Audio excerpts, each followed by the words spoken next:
Сегодня приготовим простой хрустящий салат, знакомый многим с детства. Тот самый вкус, как в столовой. Быстро, вкусно и по-домашнему уютно. Всем ассаляму алейкум, добро пожаловать на мой канал. Беру четверть средней капусты и тонко шинкую соломкой. Чем тоньше получится нарезка, тем нежнее и вкуснее будет салат. Отправляю капусту в большую миску.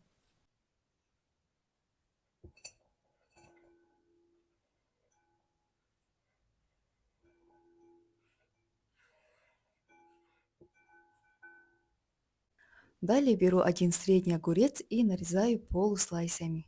Огурец здесь дает свежесть и приятный хруст. Кстати, если огурец домашний и молоденький, кожуру можно не снимать. Так салат будет еще ароматнее.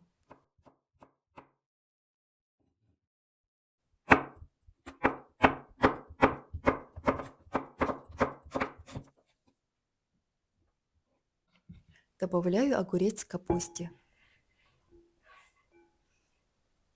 Теперь морковь. Натираю ее на крупной терке. Можно использовать также корейскую терку. Тогда у вас получатся красивые длинные соломки. Вот такие плоские соломки у меня получились.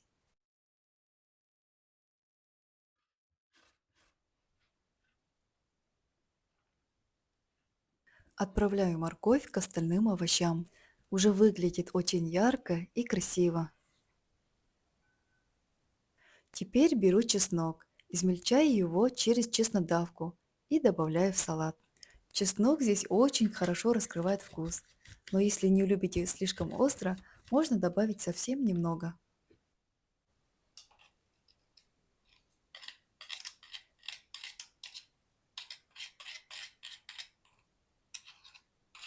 Дальше специи. Именно они делают этот салат таким ароматным.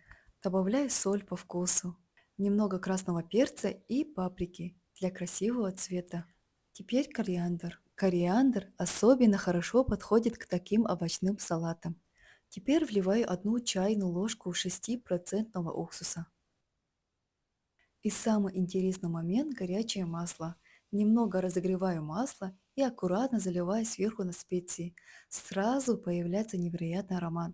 Этот маленький секрет, который делает вкус салата намного ярче и насыщеннее. Все хорошенько перемешиваем и пробуем на вкус. Если не хватает соли, то досаливаем. Этот салат можно есть сразу после приготовления, но если оставить его хотя бы на час в холодильнике, овощи пропитаются специями, а вкус станет еще насыщеннее. На следующий день он тоже очень вкусный. Салат получается очень хрустящий, сочный и ароматный. А главное, все из простых продуктов, которые обычно есть дома. Такой салат отлично подходит и к мясу, и к картошке, и даже просто с кусочком свежего хлеба. Спасибо, что готовите вместе со мной. Пусть в вашем доме всегда будет уют, тепло и вкусная еда. Желаю вам и вашим близким крепкого здоровья, мира и хорошего настроения. Берегите себя и готовьте с любовью. Ассаляму алейкум.